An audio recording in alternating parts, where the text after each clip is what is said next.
Welcome to the first episode of What is it called? Spit and Tell. Oh, It's because you spit. and we're gonna tell. We're going to tell. Okay. Well, today, the reason that we started off the podcast with Tonica is because I think I feel more comfortable with you versus anybody else. If I sat them down and probably went through this, it would be harder. And I feel super nervous, but I feel that I can. so? I feel like I can, we can be friends and talk shit, but at the same time, kind of get into the nitty gritty. Okay. Right, without not even stressing about it. Don't be stressed. You'll be fine. Okay, so my biggest thing about the reason that I started this was because I kind of want to get a behind the scenes idea of pageantry. Okay. And since you've done 1,000,001. Now I'm nervous because I don't know what you're gonna ask me. 1,000,001 pageants. I think that people often think about pageants like stressful and things that happen and stuff like that, right? So my first question and foremost, what really got you into drag or into pageants, period? Well, they kind of go hand in hand. When I very first started drag, I had only done 2 or 3 actual shows. Didn't know how to do my makeup, didn't know how to do my hair, didn't really had a grasp of it. That really hasn't changed. At cosmetology school, but yes, it has. No, I mean, like I said, they go hand in hand. I had only done drag 2 or 3 times, and then I did my very first pageant, which was Miss Corpus Christi Sweetheart, and I ended up winning that. And I think there was 8 girls. Christy Waters was one of them. She's here from San Antonio now. Wow. And then Teenie Daniels, who just won that pageant actually a week ago. They were both competing, and so that was kind of my really first big taste of drag and any sort of pageants was me being in a pageant. So I'd never really seen a pageant to be oh, this is how it goes. I had seen drag shows and kind of knew what they did. Yeah. But they just kind of Naomi did my hair and makeup. They gave me clothes from everyone that was around me and literally threw me out on Pushed you onto stage. And I ended up winning that night. And of course, like any drag pageant, you do it once and you get the feel of it and the notoriety, and you feel good when you're on stage, and you get the feedback from people, the positive feedback from people, right. and it sets you on fire. And I mean, honestly, since that day, I haven't stopped doing drag. And that's cool. I think one of the first times I met you was a while back, and I remember seeing you vividly performing. 13 years ago. I was gonna say 10, but you can see. No, 13. It was 13. And me watching you, and I was just wow, she's really good. She's really good. I was well, shit. Now I look at you and I'm wow, she's hasn't changed. No. You've blown up. Your career has been amazing. You are one talented makeup artist, one talented I don't think anybody in drag pageantry can go up against Tonica with her folklorico. It's no doubt, it's an iconic thing for you. Anybody that thinks of it, they think of you, plain and simple. And I think that's super cool. But back to the first pageant. So the main thing about this is what happened during that day? How did that happen? So at that point, I had just become Naomi Evans's drag daughter. I was kind of the newest drag queen in Corpus at the time, who kind of had it somewhat together, or who was trying to get it together. I was the most polished of the new people, and so I mean, they just literally, like I said, threw me in it and was you're gonna do pageants. You're gonna do you're gonna do this, and I was just okay. And Erin Davis had a huge part in that. Right after I won that pageant, she put me on Sunday nights, so I was on a showcast from the get-go, which is kind of unheard of. Now you think about it, and you really gotta, not that I didn't work for it back then, but I just always was surrounded by people who knew what they were doing, and I think that's what's been pretty much, the big part of my success is I've continued to surround myself with people that I know could take me to bigger heights. I've always been very strategic, even from the get-go. Once I did that pageant, it was oh, okay, this is a whole machine, and this has got to this really has to be calculated. Yeah. I mean, I've been calculating ever since, how I'm going to win a pageant, how I'm going to lose a pageant. It's a always setup. Yeah, like for you. It really and is. that's really cool. So let's talk about let's go to Miss Texas. Okay. How many times you competed and how many times everything happened up until the time that you won? Like, how was that for you? So the very first time I competed for Miss Texas was actually, so I did Miss Sweetheart, that was in February. I did Miss Corpus against Roxy Ross. I got first runner up. So then I qualified, and that was probably in like June or July. And then I competed for Miss Texas for the first time that August. Wow. And That's quick. Yeah. And it was the same thing. The same thing happened with Miss Corpus. I had was not going to compete, had no inkling of even like thinking I was going to do that. And that day, Layla O'Hara was Miss Texas. I was at registration because at the time I was like working at the bar. So I was there for cleanup. They were doing interview and they were like, we need another girl. Like, we can't just do this with Roxy. And they were like, Roxy's going to win. We just want you to know. But, like, we need another girl, and it'll be good exposure. And so I was like, okay, well, I mean, and once again, I was like, I don't have anything. Right. So if y'all want me to do this, you're going to have to send me out there. Yeah. Like, at that time, I still really didn't have, like, a makeup kit. Couldn't do my makeup, on my own as far as being presentable on stage or where they would let me go on stage. And literally did interview like 30 minutes later. I was there for bar cleanup, so I'm in shorts, probably sandals, and a t-shirt. Shit. Yeah, and did interview like that, and did the pageant that night. And actually, it was like not close, but like I think had there even been like other girls in it, I probably still would have been first runner-up. Of course, Roxy at that time was so polished, and she had it. Yeah, she was competing in her pageant mode, so of course she was going to win. Like, we knew that. I knew that. Like, but I mean, it was once again just exposure, and I was like, all right, let's do it. So a lot of my first exposures to this stage were competing, being thrown out there, and being under the pressure of like all of that, of competing, which is a whole different pressure than just doing a show or just doing like a normal talent night. Yeah, for sure. I actually didn't even end up doing talent nights till later on. So then it was probably, I don't even know how many years after that I didn't do Miss Texas again until after I gave up Miss USA Newcomer. Did it again, didn't even make the 12. It was a full setup. And, but... Yeah, it was. If you know anything about the old school Miss Texas, it was a setup. And but I had a good time. I knew that I knew what I deserved from that week. But it was kind of like at that time, I think I had gotten too much success quickly for a lot of people, and they felt like they had to do what they had to do to bring me down, and that's okay. Because in the long run, it really did set me up. And honestly, I wasn't even ready to do a pageant at that time. Mm-hmm. It was more so I was coming off of being Miss USA Newcomer, and they were like, you got to go. You got to keep going. You got to do it. So it was very thrown together.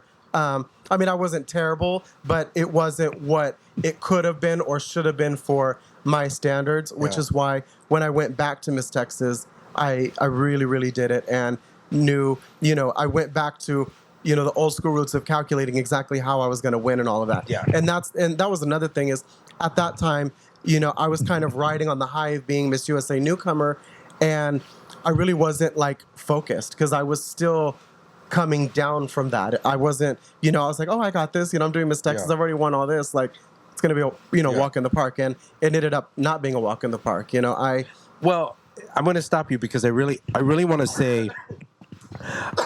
Sorry. And cut. Okay. But on my side, I have to say, like, I remember that interview. I remember how you came in. You were super flustered. Yeah. I remember, like, you were, like, over it. You kind of... But at the same time, I felt like there was a lot going on that week. Mm-hmm. Not just with you, but with other contestants. It was always a voice in our ear that would always just be like, so-and-so and this and that and this and that. Yeah. And to me, I've always, like, I took that with a grain of salt because it was always something like, well, they don't deserve it, or they shouldn't be here, or this Right. shouldn't be going on. And in my head, in the back of my head, I always said like, well, that's not fair, but I guess I'm gonna have to sit with you guys Yeah. and go with it. No, yeah. You know what I mean? And that's what I mean when I say if you know, not necessarily if you know how old school is, and not that pageants are rigged or any of that. But No, it wasn't it's that just way. that people persuade people and teams, you know, and it kind of goes into the politics of pageants, you know. I mean, even though everyone likes to be like, oh, there's no politics, there's no this, there's no that. Everyone knows at that certain time who, you know, Miss Texas needs to be, who Miss USA needs to be, who Miss like you can just see it from walking in the room and to registration. And it was one of those things, you knew Roxy was going to win Miss Texas that year. Like that, we knew that was going to happen. You could see it, you could feel it. It's just kind of the way things go. And I'm not saying that like we knew that from their, you know, from like judges' points of view or even the owners. It's just contestants, as you know, like As when you I walk won in. Miss Texas, I knew I was going to win. I could feel it. And when I won Miss USA, I knew, you know, I was, and at the time I remember trying to be very modest about it, but, and maybe this is a different question for you, but I remember, you know, just knowing like when I was going on stage, you know, I knew that my gown wasn't going to be like the strongest, but I knew what I had to do and how I needed to present myself to look and feel beautiful. And it just kind of like, I don't know, it's just, it's a very interesting feeling, but it's like when you know you're going to win, you know you're going to win. Yeah. I almost kind of can't explain it. It's just one of those things you have to like go through for yourself. Yeah, that, and it's very few. Excuse me. It's very few people that can say that because I think you went through ups and downs through everything, and you're able to like actually. I'm gonna throw a name out there that was actually a person that probably helped you be part of that was Savage. Yeah. And so you can actually see like an OG that pretty much like was it. Yeah. That can actually like you knew when you were stepping into a room. You knew exactly what was happening. Yeah. You know, I think. Yeah. That makes And sense. you know, that's one of the biggest things that I learned from Savage was kind of how to present yourself. Even though, you know, like she was a little rough, she still knew Ready. from what she had seen her peers and the people that was during her time do. She knew how to tell you what you needed to do. Yeah. Even if she wasn't going to do it. Even if she wasn't going to be the most polished, and that's the thing with drag. She knew what she had to do for herself to win them over. Yeah. You know, and I feel like Savage was one of those people, like, if you fully got her to look just incredibly beautiful and just, not that she wasn't beautiful, but if anyone who knows Savage knows what I'm talking about. Like, she was a little rougher, and it was very arts and craftsy, but it was so artistic and so well done for her that it worked for her and she ran with it. And which you know, for her is what made her such a success. And that's one thing that I learned from her during that Miss Texas time where I didn't even place.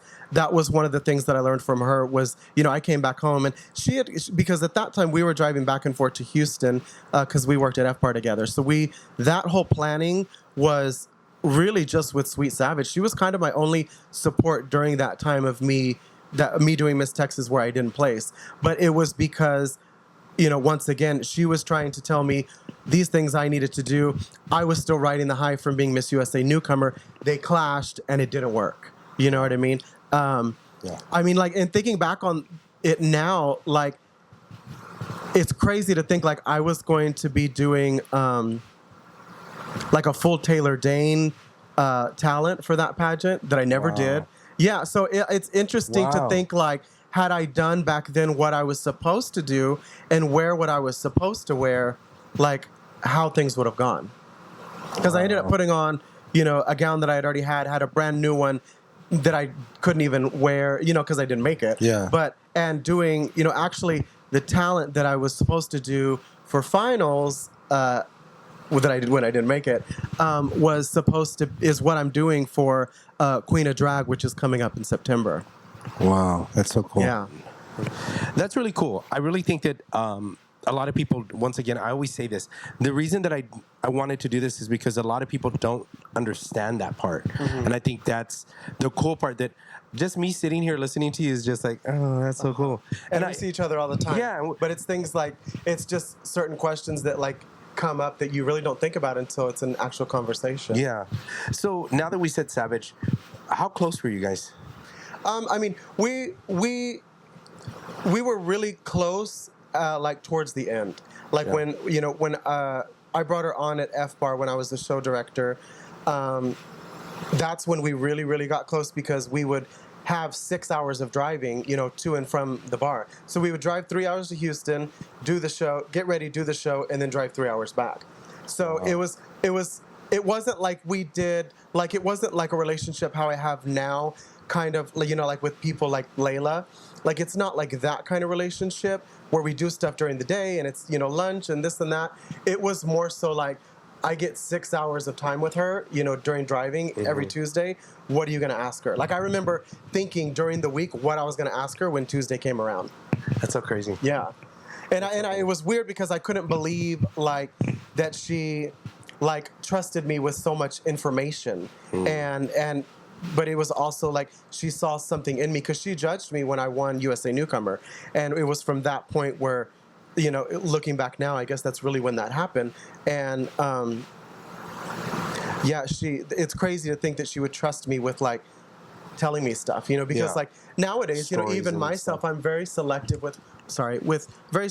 with who I give information to, who I help, because like a lot of people nowadays are ungrateful.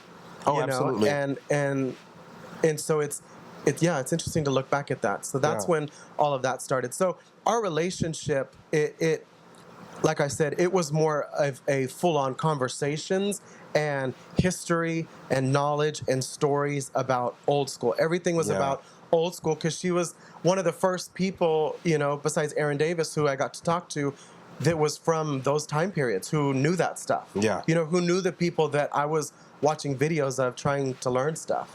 That's so cool. I'm a little jealous because obviously she was here. I grew up with them too. I love Savage. I really, really did. But I don't think I ever got, other than going and sitting at Blanco's and having a couple of tacos and sitting there and chit-chatting, it never went beyond that other than behind or backstage sitting there talking. It never went to like, let's go to the house. Yeah. I'm sure there was a couple of times she did tell me, go help me clean my drag room. Yeah. No. Oh, yeah, I spent many hours in there. She'd be like, if you do this, and this, I'll give you this. And I was like, all right. No, she had an amazing fucking drag room. It was huge, but full of shit. Okay, so now we did that. I want to go into National Newcomer. Okay. USA Newcomer, which I love Daryl for helping create that. Daryl did an amazing job. Daryl, I love you. It really kind of catapulted with you guys, but at the same time, like I said before, you were part of that little trigger, that on switch that like created the newcomer system to become like the cool thing, Yeah. And I've always wanted to know like your point of view from that. Yeah. So So USA Newcomer, absolutely love and adore Daryl. If it wasn't for him, I wouldn't even be able to be in the space that I'm in now. He really taught me. He was the first person who really taught me the ins and outs of like the business, and the administrative side of drag and pageants. When I won, I remember when I won, remembering and thinking back on those times of realizing and understanding, like kind of overnight, I had to become like a superstar. Like I had to get it together, and I knew that a lot was riding on my shoulders. I was the fourth person to win USA Newcomer, so it was a little bit established. The buzz was out. It was all the rage and everyone. It was the newest pageant that was cool to do.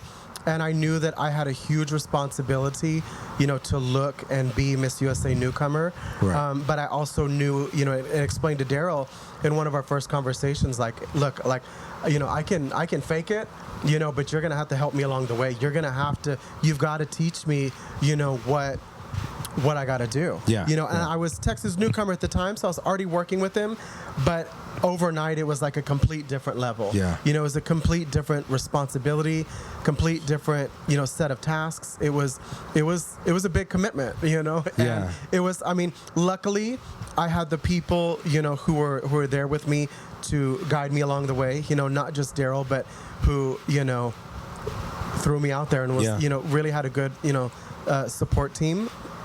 I think these are all like political nice answers right now. She's like super nice. I want to know the nitty gritty, like what happened during that week. Like how did the stuff that was deleted?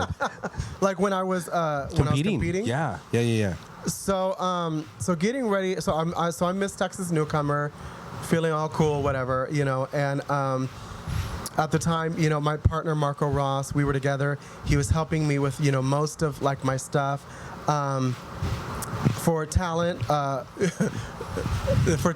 was supposed to do a ballroom talent with him. It was a duet that we had been practicing for since I won Texas Newcomer.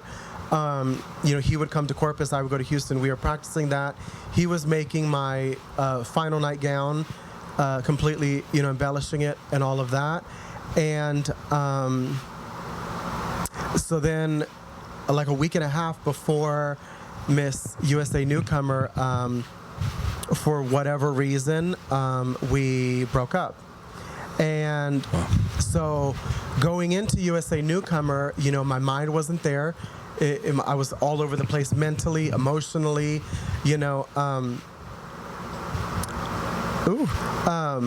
thinking back on that time, I remember thinking all I wanted to do was go fulfill my obligations.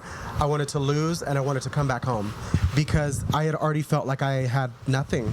I had all I really had was this, old gown that wasn't mine and a talent costume. And I was just like, okay, even though we were working on other stuff, like we, break up, we end up not talking to each other like overnight. And I was kind of like, well, what the fuck am I going to do? Yeah. Like, you're Miss Texas. People are expecting all this stuff. So I, in true Tonica fashion, shut down. I was like, I can't do this. Yeah. And if you know her, she does these things. She does shut down like you do, like you literally do. Like I've seen that. Yeah, No. I love a good shutdown, and I love to throw a pity party. I love to feel sorry for myself, for a good afternoon. Yeah. And then it's always like you got to get it together. Yeah. And that's one thing. You'll hear. If you ever hear myself and whoever's helping me for a pageant, if they're ever like Tonica 5, 6, 7, 8, that means get it together. Yeah. Like you're going down that road, get it together. Yeah. And so we break up. It comes time to leave for nationals, and I didn't want to go. I told Rico I don't want to go. I'm not prepared. Vivi was like, we're going. Like, we both have committed to this. You've gotten enough together where you can get through the week. You've got something to wear for interview. You've got a talent costume, and you have a gown. Yeah. You got to repeat it all. That's what we're gonna do. And I was like, no, I'm Miss Texas. I was already feeling the pressure. I was like, I need a new gown. I need a new costume. Blah blah blah. So I get to Houston the night before we leave. Rico goes to the fabric store, gets a bunch of yellow fabric. I don't have a final night gown, and I literally told him, and he'll tell you this, I was like, I'm not going unless I have a final night gown. So who do we know here in Houston that has a gown that would fit me? So his friend Kayla Monroe, well, my friend too, but at the time I didn't really know her. He calls Kayla Monroe.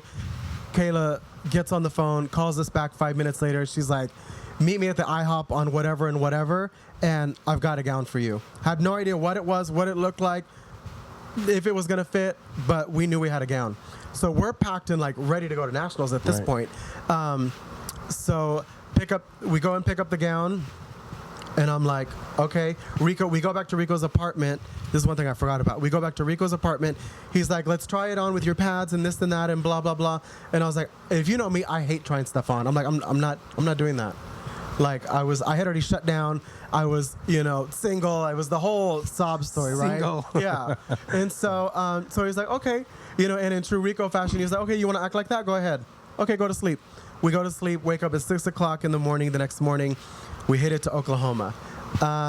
Get to Oklahoma with, just hope and dreams, I do prelim talent the first night. Crazy response. People are, living or whatever. Yeah. And, in my mind, I'm like, I want to go home. Like, I want to get this over with. Yeah. Let me do this little number and call it a day. Yeah. Because even at that, I wasn't supposed to do Folklorico for nationals. I was supposed to do the duet with Marco. So already I'm like, this is nothing what I planned. Like, this isn't going any way that I wanted it to. Do the talent, wear my old brown and turquoise gown for prelim night. Everyone's like, oh my God, you're beautiful, blah, blah, blah, whatever. Do the talent. They're going crazy. Of course. No. You get crazy response from that, and I'm like, okay, well, fuck it. Last thing I had to do was interview. So I'm getting ready for interview that morning, getting my makeup done. And my phone goes off when I'm getting my makeup done. And it was a long text message from Marco. And Vivi sees it on my phone. My phone is on the counter. I remember like what the room looked like. We're over here, TV's behind me, makeup's laid out, and my phone is over there. Because if you know me, if I get on my phone, I won't get ready. So my phone's over there. Vivi's like, I kind of knew, but I was like, this is weird that I was like, oh, let me check. Because in my mind, I was like, oh, my mom's probably texting me, let me answer. And she was like, no, you'll be good, And I think she was trying to make me not read it or, hoping that I was just going to make it through interview and then we would be like, deal with that later.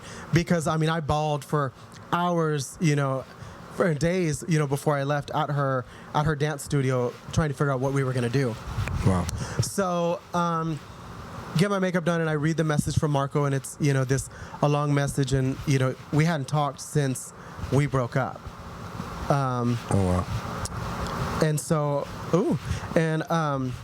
so I read the message and it's a long message, just congratulating me. He's told me about how, all he had seen online was stuff about me. He was so proud of me and it was one of those, and I remember reading it and being like, you couldn't have fucking told me that a week ago, so I could have at least had that in my mind and had that area of my mind gone, but it was kind of a blessing in disguise because, at that time, he was my biggest supporter. We were crazy in love. It was the perfect situation. I would do my hair and makeup. He would make my music and costumes and help me, with everything that had to do with drag. He was helping me at that time become, Tonica, that's so put together these days. And, it was, so I felt like I had lost everything and read that message and something in me snapped and I was like, in my mind, just thinking, coaching myself, because I like to coach myself through the day. And I was thinking, they loved your talent, they thought you were pretty in gown, everyone's going crazy. Yeah. If you're going to win this pageant, it's going to happen right now. It's going to happen this afternoon in that interview. And, and so I have, so much to thank Marco for because, I feel like had I not gotten that text message from him that day, I wouldn't have been Miss USA Newcomer. No matter, because, I really do, because my headspace wasn't there for an interview. I was taking what I was doing, my passion and my pain from being so heartbroken on stage.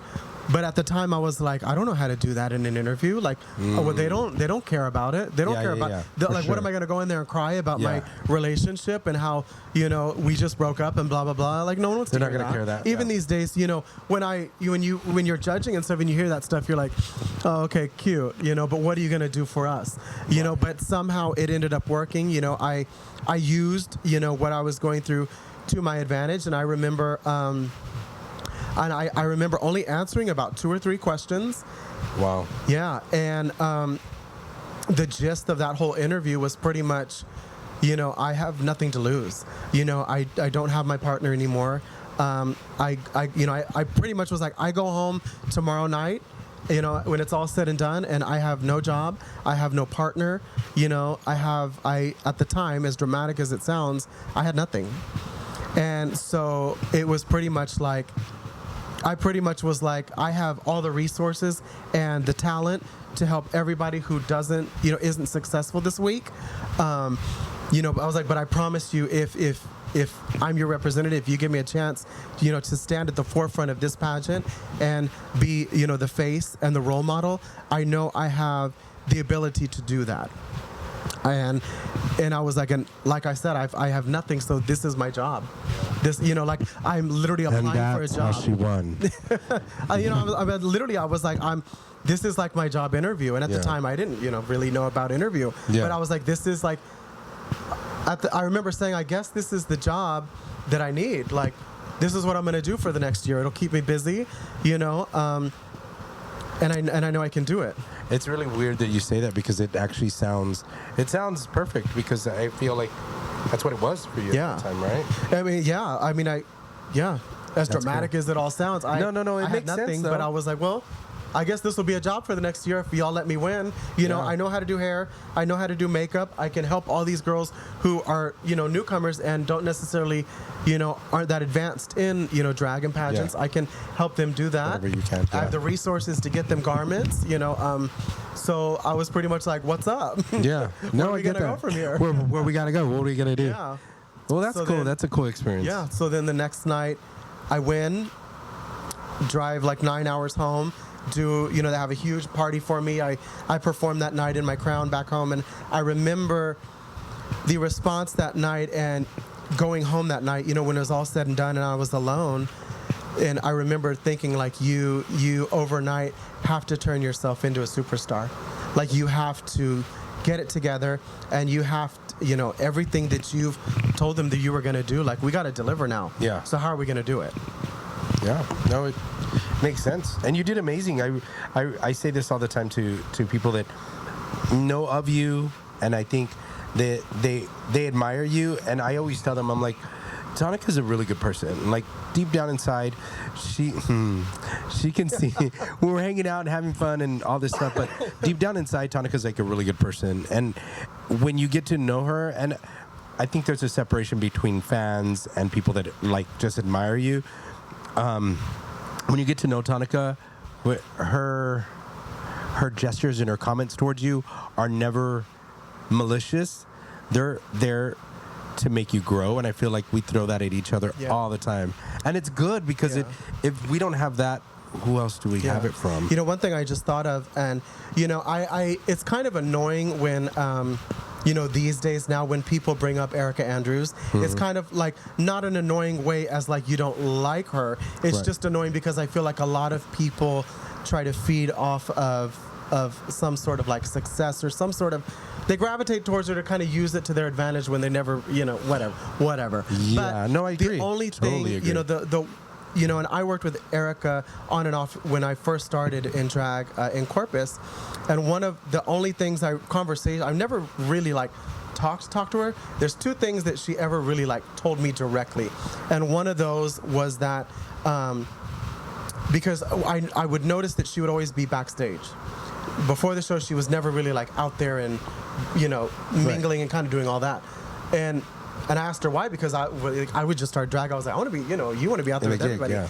And that was one of the things that, I just thought about it when you said that she had told me was that, you always want to keep that separate. You have to make them want more from you on stage. If they feel like they have everything of you off stage, they don't need to see you in the show. Like they don't need to tip you, but you need to make sure that you have a group of people with you that know you. Yeah, I get that. And there's also that whole group of people who still need to get to know you, and you have to make them want more from you. And I think, I've always carried that, and I've always kind of done that, and in a way it makes people think that, you're rude or that you're standoffish, but it's really not that. It's just I'm a very guarded person. I'm very protective of myself because of, things that things that have hurt me in the past and that I've been through. So I am very standoffish, not in a rude way, but because I don't trust people.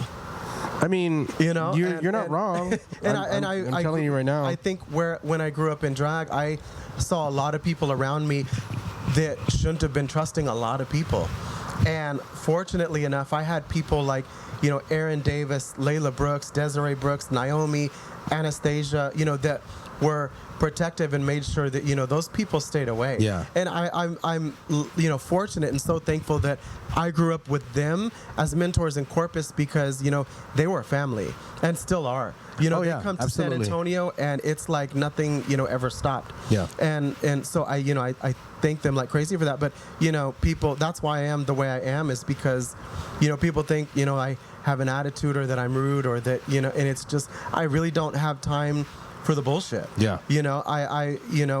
Drag is something, that's very serious for me, especially with what I've accomplished, that I'm not going to just throw it away. I'm not just going to be, it's not just going to be unserious for me all of a sudden. Like, so it's just kind of, I don't know, it's just kind of who I've, it's who I've become and what I've kind of created. And, people like it and some people don't, and that's okay. Absolutely, it's okay. Cool. Anyways, so let's go back into, I'm going to do a couple of things, this or that. Okay. I know I lost the other one, so I'm going to throw some other questions at you.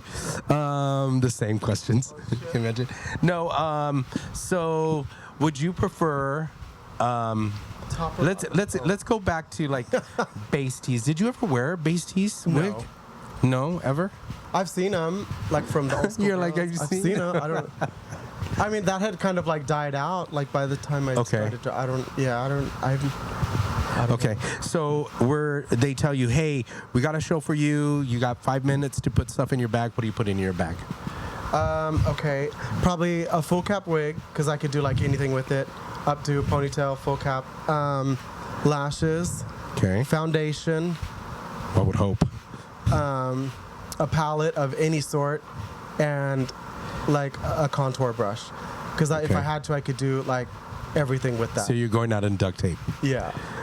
Oh, I need a dress, a black dress. Okay, cool. Oh, was that 5 already? No, I just said what would you put in there if you have 5 minutes? Oh yeah. Okay, cool. Nude or not nude? Matte or gloss? Gloss. Okay. Yeah. What kind of lashes do you wear? Because the ones you're wearing are really nice. It's really random. Like I just kind of see like 3 or 4 different lashes and cut them and put them together. So I guess the reason I asked this is because I remember like, I don't know the numbers. Like they used to be like 1701s. Or everybody had like these. Like a 301. That's what it was. 301s. Yeah. Now everybody makes lashes. Yeah. Yeah.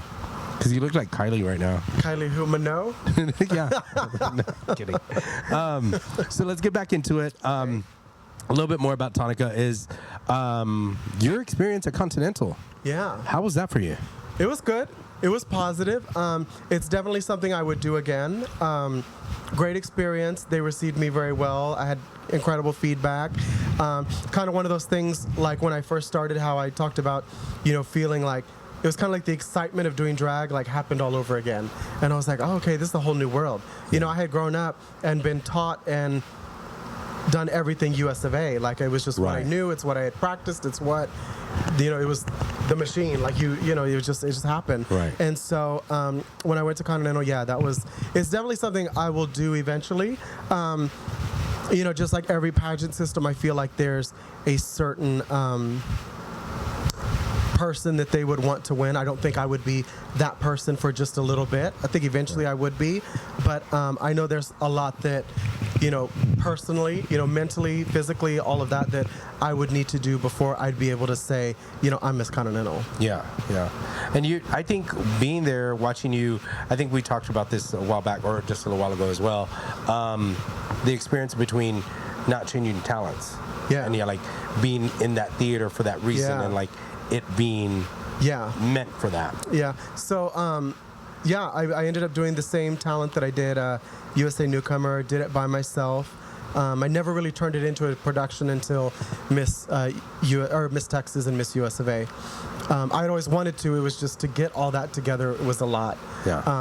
And then you also kind of run the risk of, you're so good by yourself. If you add these people, what if that hinders you? And so when you're trying to win stuff, you're like, it's got to be perfect. If not, we're leaving them behind. And that's kind of what ended up happening initially was I was like, no, I'll do it by myself. Because I wanted to take them to Chicago, but it was just such like, I in That's my a mind, lot. yeah, money wise, but in my mind, I was like, mentally, like everything. I was like, I know I'm not going to win. Like, I'm not stupid. You know, Okay. I knew I wasn't going to win.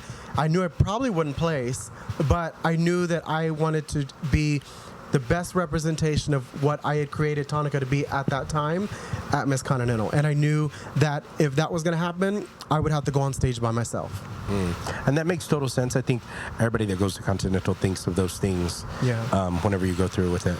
Let's shift gears. Let's jump over to back to US of A. Okay. You going back to compete, and I think it was a lot because you had to. During that time, we lost Craig, right? Yeah. And I think that was probably one of the hardest things for all of us, I guess. Absolutely. So I put together everything for Miss Texas. When Miss Texas, one of my biggest regrets is that the night I won Miss Texas, Kayla had asked. She was like, "Hey, tomorrow morning I'm gonna go see Craig in the hospital. He's not doing well. I have to take him the computer, the money, all this, all that stuff from the week." She was like, "Do you want to go with me?" And in my mind, I was so focused on the pageant. In my mind, I was like, I'll see him in he was coming to San Antonio for something in 2 weeks. And I remember being like, I'll see him in 2 weeks. So I didn't go to the hospital that next morning. We packed everything. I wanted to get home. It was a long week. I was worn out and excited I had won. They were having a party for me here back at home. And I was like, I got to get home because I want to regroup and look incredible tonight. Like I just won Miss Texas. So yeah, I didn't go to the hospital that next morning. And then he actually, as I was on my way to your studio to do my first promos for Miss Texas, is when I found out that Craig had passed away. So at that point, the word was kind of out, but it wasn't like official. And so I remember I remember you were like, "Oh, do you want to do any other looks? Blah, blah, blah, whatever." And I remember being like, no, like I'm taking this one picture and I got to get out of here. So I remember holding myself through that photo shoot, leaving and just bawling because it was like I was just drained from, this was on Monday. Yeah. So I come home, do the show Saturday, Sunday, and on Monday is when all that happened. And it was just so overwhelming. I hadn't really processed winning Miss Texas yet, so it was just like a lot. Yeah. It was a lot. No, I get that. Yeah. I totally get that. Yeah. At US of A, you took your folklorico, you took,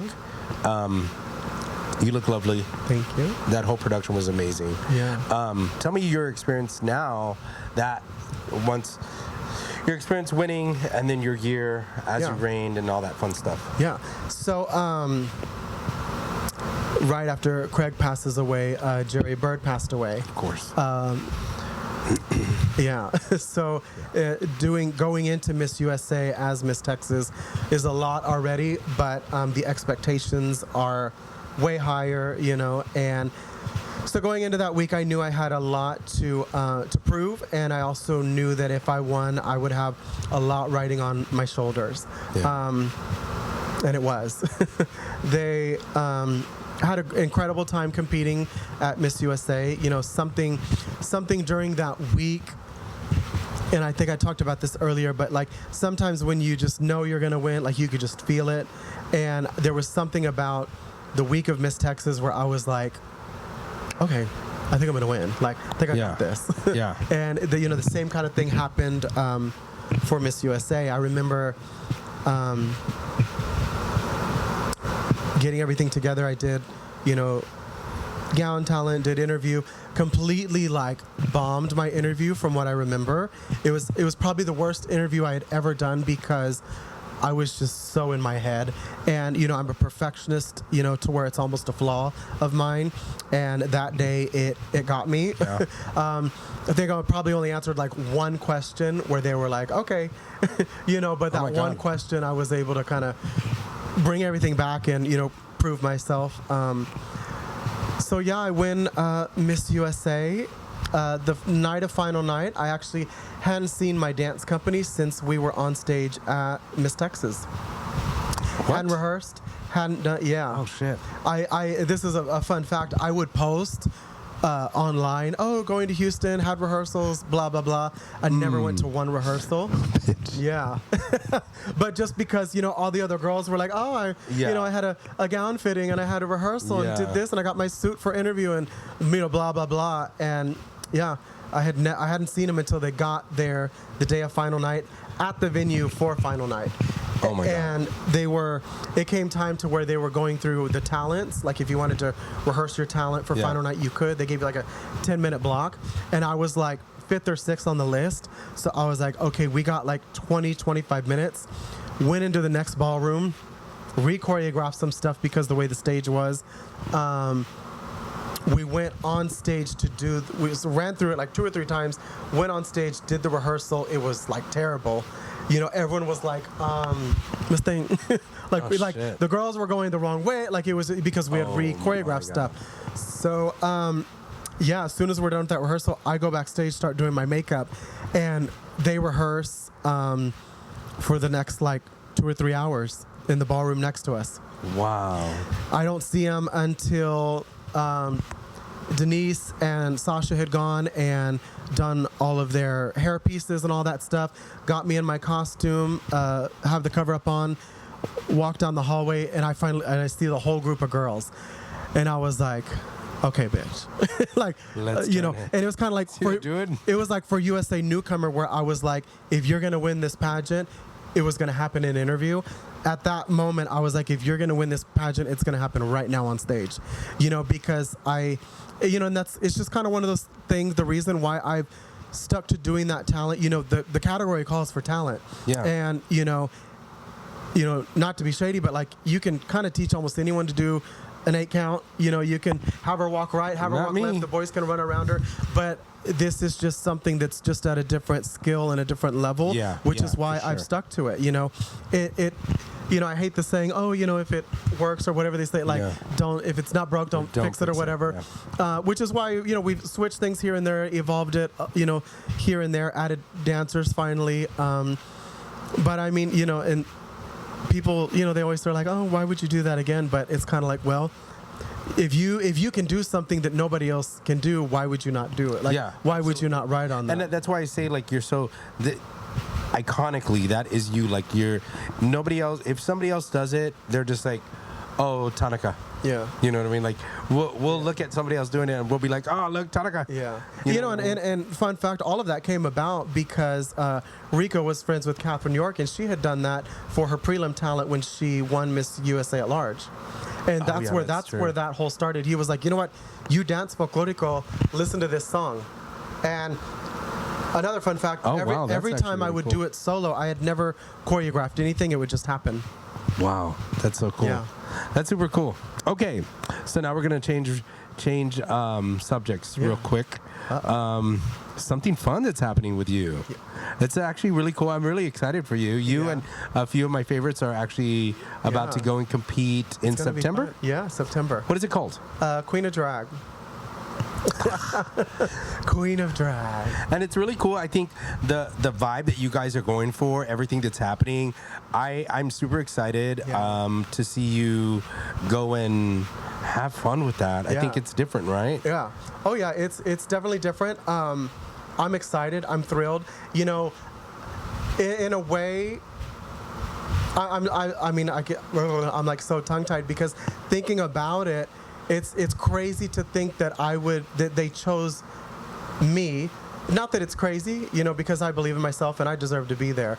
But it's crazy. It's like full circle to think that the people that I grew up watching and learning from on stage, and how to present yourself like Tiffany T. Hunter, how to put talents together like Shay Shay and Layla, how to be elegant like Joan Julian, to have a gimmick like Alexis Gabrielle Sherrington. Like everyone in this entire group are people that I grew up watching on YouTube and in videos. Yeah. So to put myself on stage with them, one, I'm absolutely thrilled.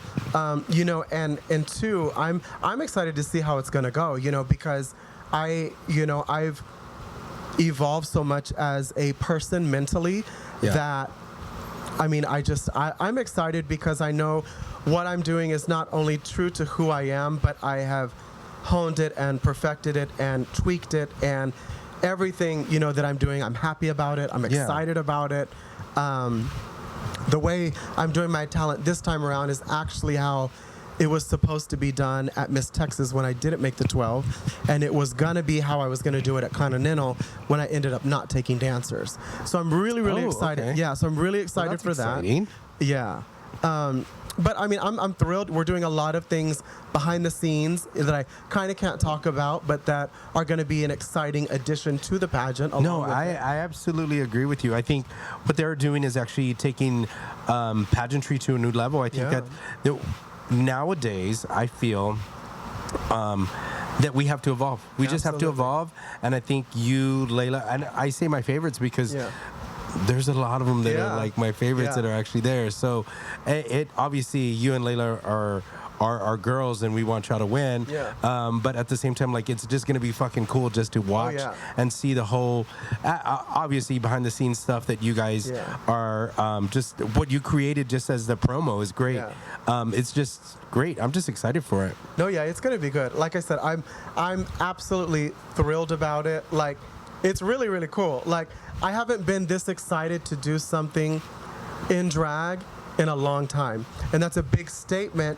However, like I said earlier, you know, I was born to be a US of A girl. It would just kind of, it happened. It's like a machine. I rode the wave and went through it all, and you know, cool. But like, it's the first time where it's kind of like it's going to be a challenge, and I'm excited for that because. You know, not that competing hasn't been a challenge for me, but it's definitely making me step up my game, you know. But I'm excited because I know everything I possess inside and everything that I am as a person. And as even just since giving up Miss USA to who I am now, like inside, completely different person. So I can't wait for that week. No matter who wins or loses, to know that I was, you know, awarded the privilege of being on stage with people that I've looked up to for so long is a win in itself. You know, but I also know that, you know, I have everything that it takes to be the winner of that pageant, which is so cool for me because, you know, I just kind of haven't stopped, whereas some people have stopped and started. They've taken breaks. It's taken them multiple times to win things, and it's just kind of like, I'm very confident going in this because I've got a great support team. You know, I know what I'm doing. It's stuff that's all, you know, second nature to me, and we've also leveled it up to where it's exciting for me. And I think that's where a lot of things in the past maybe weren't as exciting because it was like going through the motions. Right. You know, but now to be able to do not just like an evening gown, but to be able to be a little bit more creative with it, that's exciting. You know, my dance company, you know, they're thrilled to be going. And, you know, at Miss Texas, I had 4 dancers. At Miss USA, I had 6 dancers. And for this, we're almost tripling it. So they were able to take the entire dance company this time. So I'm really excited. That's super cool. Well, that's exciting. I'm like beside myself. It's super cool. Well, Tonica, I want to say thank you so much for being part of my first episode of Spit and Tell, because she spit a lot. No, I'm kidding. She gave us a lot of information, a lot of stuff that I really didn't know about you. We might have a part 2. Yeah, who knows when you come back and win. No, I'm kidding. We'll see. But yeah, thank you so much. Good luck in everything you do. You know I love you, bitch. And just thank you for just being here. Thank you. All right, we'll see you later. Oh, yes.